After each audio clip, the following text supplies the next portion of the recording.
everybody. Today we're going to talk about mushrooms and flowers. Look, it's a tiny mushroom. It is I think it's 2 centimeters. But look, it's farther.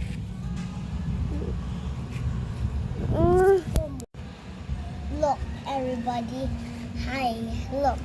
It's a small mushroom, and then it fell. Its head fell. Because it's very light that it can break. And now, let's talk about this thing. Talk about flowers.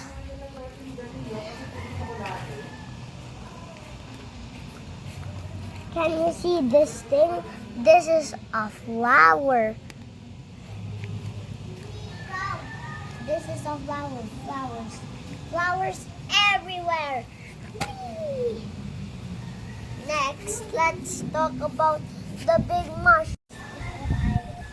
Talking about the big, hard, not outside mushroom stays forever and ever.